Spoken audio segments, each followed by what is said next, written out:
तू बड़ा ही गफूर और रहीम है, तू सबको बख्शने वाला है मेरे मौला।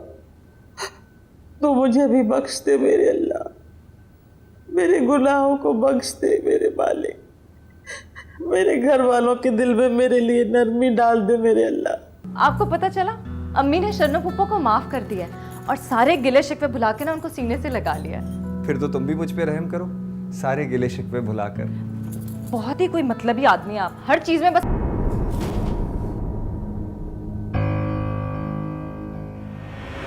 जहाँ से मत जाओ, मत जाओ जहाँ से, तुम्हारे बगैर मैं मर जाऊंगी। मैं तो मर चुका हूं ये सोच के कि हमारी आखिरी मुलाकात है और शायद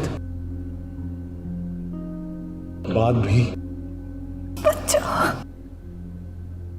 मत जाओ। सना, अगर मैं यहां रहा ना तो कोई और मेरी जिंदगी में आ जाएगा। मां शादी के लिए बज़िद हैं और मेरे पास इसके अलावा और कोई चारा नहीं कि मैं अमेरिका आनी के पास चला जाऊं। बेहतर होगा कि तुम शादी कर लेना।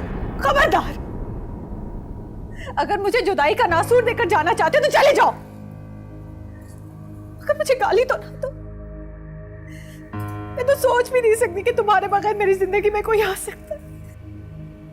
सना, अपनी जिंदगी बर्बाद मत करना मेरे लिए। मेरी जिंदगी की इतनी ही फिक्र है तो मनाओ जाके अपनी माँ को। फिर माँ है तुम्हारी, मान जाएगी। मां को अपनी जिद अपनी औलाद की खुशी से ज्यादा प्यारी है। मैं अगर गुनाहगार हो भी जाऊंगा तो क्या फायदा है तुमसे शादी करके। अच्छा, अगर अपनी मोहब्बत के लिए जिद करोगे तो गुनहगार हो जाओगे और मेरी जिंदगी बर्बाद करके सवाब कमाओगे तुम। सना, तुम समझ सकती हो मेरी मजबूरी, लेकिन मां, मैं चलता हूं। आज रात मेरी फ्लाइट है, हमेशा के लिए जा रहा हूं। अब प्लीज हो सके तो मुझे माफ कर देना और अपना ख्याल रखना। जासिम नहीं, जासिम नहीं, जासिम मत जाओ। जासिम मैं मर जाऊंगी। नहीं जाओ जासिम, नहीं जासिम, नहीं। मुझे जाना है प्लीज। जासिम नहीं, जासिम नहीं, मुझे जाने दो। जाओ बुज़दिल इंसान, मगर इतना याद रखना, मेरी आए, मेरी तड़प हमेशा तुम्हारा पीछा करेगी। तुम्हें जिंदगी में कभी खुशी नहीं मिलेगी, कभी खुशी नहीं मिलेगी।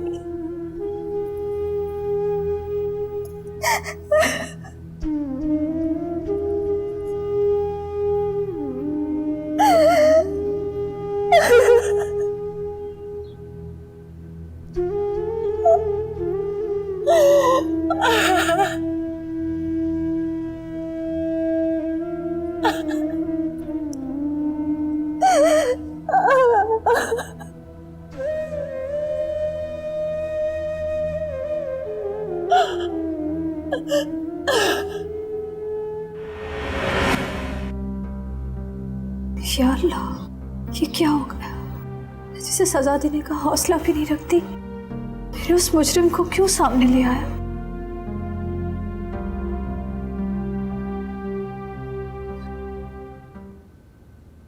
अस्सलाम वालेकुम। अस्सलाम। अरे क्या हुआ, आज फिर इतनी जल्दी आ गई? फिर नाकामी हो गई ना? मेरी जिंदगी में नाकामी के सिवा ही क्या? देखो सना, अगर देखा जाए ना तो गलती तुम्हारी भी है। कितने अच्छे अच्छे रिश्ते आए तुम्हारे लिए, और वो नईम कितना अच्छा लड़का है। अरे तेरे साथ साथ मेरा बोझ उठाने को भी तैयार है वो। खाला क्या बोझ उठा तो रही हूँ आपका, रोजाना निकलती हूँ नौकरी के लिए, आप क्यों शादी की बात करती हैं मुझसे?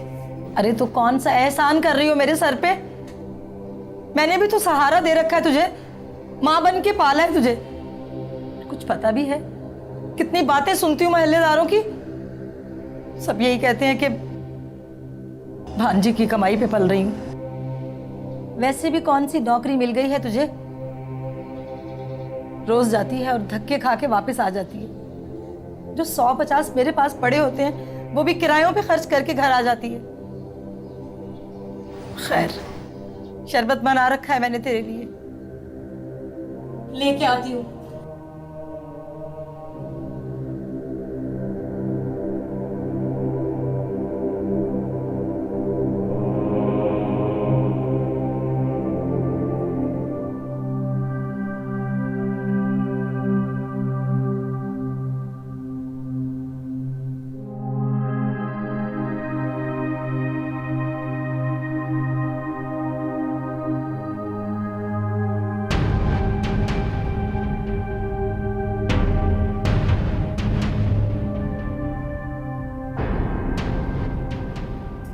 मेरी जिंदगी है या कोई तूफान, जहां से क्यों आ गए मेरे सामने, क्यों आ गए हो मेरी दुनिया में।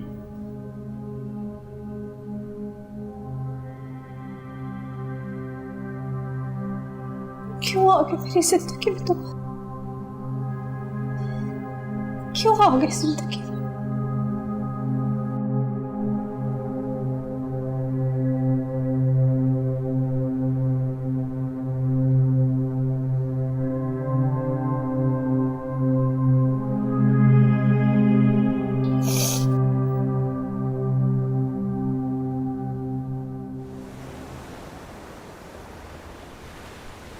अदनान, बस आप जल्दी से घर आ जाएं।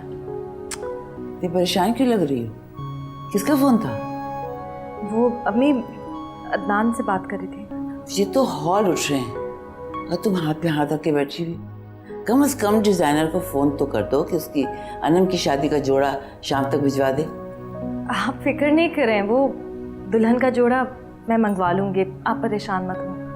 क्या बात है राहिला, तुमने अचानक शादी में दिलचस्पी लेनी छोड़ दी?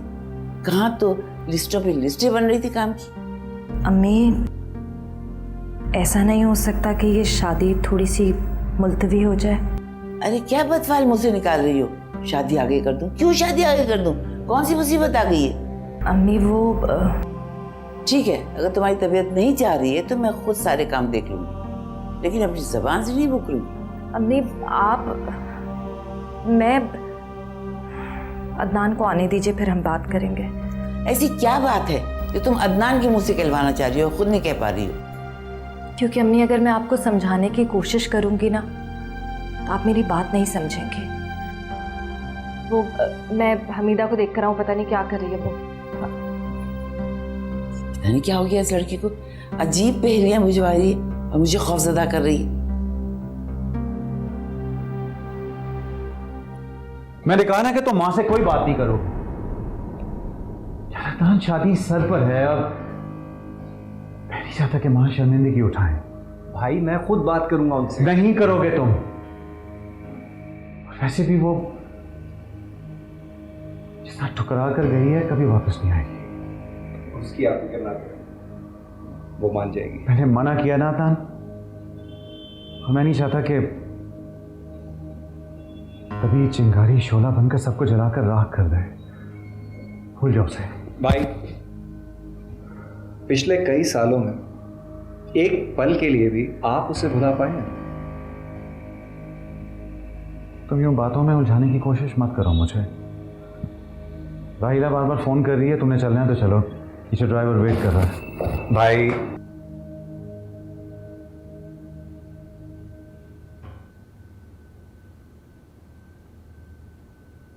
भाभी ये शर्मा क्यों रहा है, जल्दी बता। हाँ अच्छी। अच्छी? सिर्फ अच्छी है परवेज भाई? नहीं भाभी, वो बहुत अच्छी है। हाँ, ये हुई ना मर्दों वाली बात। भाभी लेकिन ये सब कैसे? क्या हो गया आपको परवेज भाई? आपको कुछ भी सोचने की कोई ज़रूरत नहीं है, बस आप सिर्फ लड़की पसंद कीजिए, बाकी सारी बातें अपनी भाभी पे छोड़ दीजिए। तारीख भी बारात की कब है वो मैं आपको बताऊंगी, सिर्फ आपको बारात वाले दिन तैयार होके जाना है और बस। भाभी ऐसे कैसे हो जाएगी शादी? ना घर में ढंग से रहने का कमरा, ना कपड़े, ना जेवर, कौन करेगा शादी? देख भाई, ज्यादा देवदास बनने की जरूरत नहीं है, सब कुछ इंतजाम कर दिया तेरी भावज ने। कपड़े, जेवर, कमरा। अब हाँ, हमारा कमरा। ये कैसे हो सकता है? ऐसे शादी नहीं करूंगा मैं जिसकी वजह से मेरी भाभी के सर से छत उठ जाए। परवेज भाई ऐसे कोई बात नहीं है। अब आप देखिए मेरा सारा जेवर रखा हुआ है, अब मैं थोड़ी ना पहनूंगी इतने भारी भारी से कपड़े और जेवर। अब वो सब नई दुल्हन के काम आएंगे। और रही बात कमरे की तो हम छोटे कमरे में शिफ्ट हो जाएंगे। भाभी छोटा कमरा, वो स्टोर है। अरे स्टोर साफ हो जाएगा तो कमरा तो बन जाएगा ना। नहीं भाई, मुझे ऐसा घर नहीं बसाना जो आप लोगों को बेघर कर दे। बात सुन, क्या समझता है तुम्हें? भाई भाभी आप सब कुछ हो मेरे लिए। तो फिर जब तेरा भाई तुझसे कह रहा है तो फिर क्यों नहीं समझ रहा बात? और अगर तूने इनकार किया ना तो ये गर्दन तोड़ दूंगा तेरी, समझा? जानता है ना तू मुझे। और मैं भी लगा दूंगी एक, आखिर भाभीियों का भी लाड होता है बहनों की तरह। आप परेशान बिल्कुल ना हो, बस आप दोनों यहाँ दुआ कीजिए बैठ के। अम्मा तैयार हो गई होंगी, हम जा रहे हैं, बस रिश्ता पक्का कर कर ही आए। आमीन। तो भाई आमीन बोलो जल्दी से। हाँ हाँ, आमीन आमीन। सुमामी। अच्छा लाए। हाँ देखो भाई, दे तो रहा हूँ, अगर खुशखबरी लेके नहीं आई ना तो डबल। पता है मुझे। अम्मा भाई इतनी कैसे? बस अच्छी है।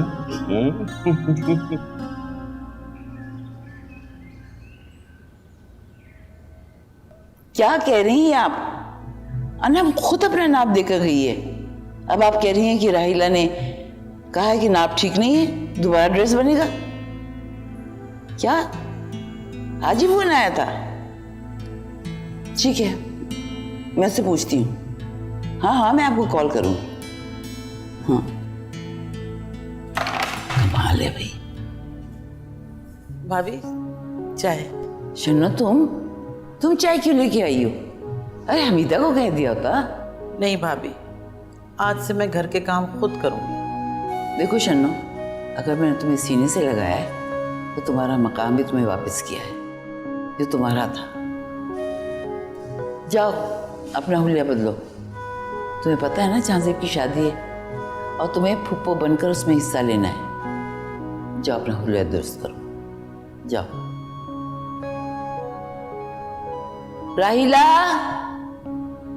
राहिला। एक बार, बस एक बार तुम हाँ कर दो, फिर देखना सब कुछ मैं संभाल लूँ। राहिला तुम्हारा बहुत शुक्रिया।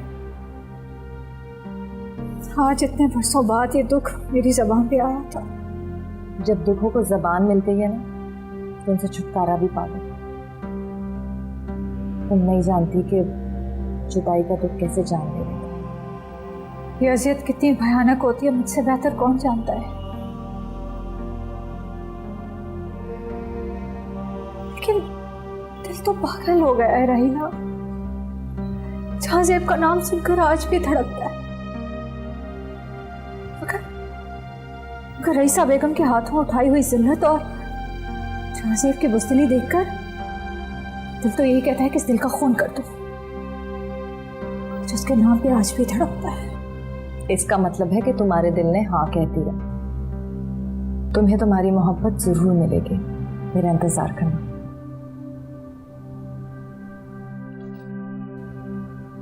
राहिला। जी अम्मी। किससे बात कर रही थी? वो मैं मोहब्बत से। क्या क्या बेवकूफ़ाना जवाब है।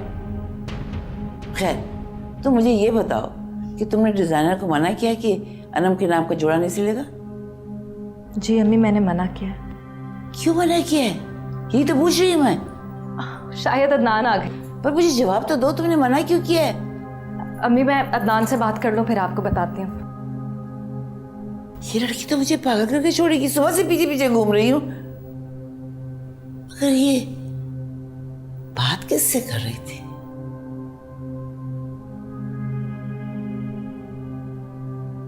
होश करो सना, कोई शर्म हया तुम्हारे अंदर है या नहीं? नहीं खाला,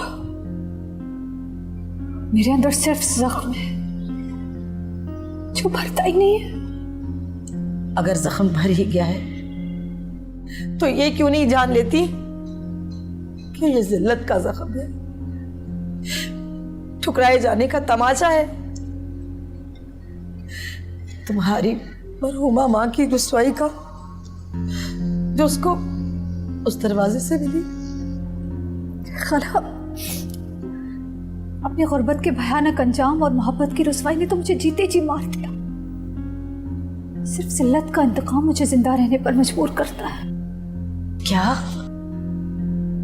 जी खाला, मोहब्बत के लुटने का जख्म तो शायद वक्त भर देता है, मगर जिल्लत का एहसास वो तो कब्र तक साथ जाता है। नहीं सना, ये सब करने की मैं तुझे हरगिज इजाजत नहीं दूंगी। अरे जिस सुराख से तू एक बार डसी जा चुकी है, दोबारा उसी सुराख में मैं तुझे हाथ डालने बिल्कुल नहीं दूंगी। जी खाला, उस वक्त का जहर आज भी मेरी रगों में दौड़ता है तेजाब बनकर। देखो सना, तुम जिंदगी को खतरनाक मोड़ की तरफ ले जा रही। जानती हूँ खाला, और यही मोड़ मेरी जिंदगी का आखिरी मोड़ साबित होगा, जिस पर मेरी कहानी भी खत्म हो जाएगी हमेशा के लिए। सना, इसका मतलब है कि तुम। जी खाला, अगर यही मोड़ मेरी जिंदगी का आखिरी मोड़ है तो मैं अपना सफर जरूर शुरू करूंगी। आप परेशान ना हो मेरे लिए।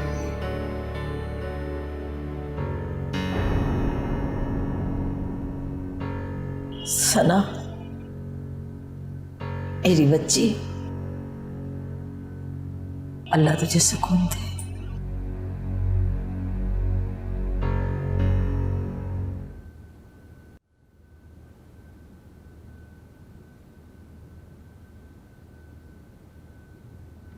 तुम्हारा दिमाग तो खराब नहीं हो गया? पहली बात यह कि मैंने भाई से बात की है और वो नहीं माने। दूसरी बात यह कि शादी की तारीख तय हो गई है। और तीसरी बात यह कि हम सना से राब्ता कैसे करेंगे? मैं ना आपकी तरह बेवकूफ़ नहीं हूँ। जब वो आपके ऑफिस में इंटरव्यू देने आई थी तो क्या उसकी सीवी नहीं होगी ऑफिस में? और अगर नहीं है कोई कांटेक्ट तो मेरे पास तो है ना उसका कांटेक्ट नंबर। तुम्हारे पास? हाँ, मैं आपके ऑफिस आई थी तो मेरी सना से मुलाकात हुई थी और मैंने उसे बहुत कायल करने की कोशिश की कि भाई अभी तक उसी को याद करते हैं, भाई के दिल में अभी तक वही है। बड़ी चालाक हो तुम। क्योंकि मैं सच्चे दिल से चाहती हूँ। ज़बान कोई इतनी इंपॉर्टेंट तो नहीं है कि जहाँ जी भाई की जिंदगी दाव पे लगा दें उसके लिए। लेकिन तारीख भी तो तय हो गई है। ऊपर से तुमने ढोलकियां भी आज से ही रखवा दी। ढोलकी का क्या है? हम पहले अनम के नाम के गीत गा रहे थे, अब हम सना के नाम के गीत गा लेंगे। आप भाई को समझा दें कि तकदीर एक बार ही मेहरबान होती है, उसके बाद फिर जो अक्लमंद होता है वही उसका फ़ायदा उठाता है और जो कम अकल होता है वो हाथ मलता रह जाता है। घर में झगड़ा खड़ा हो जाएगा। वो तो हर बात पे खड़ा होता है, मगर उसके बाद जो होता है वो तो बहुत अच्छा होता है ना।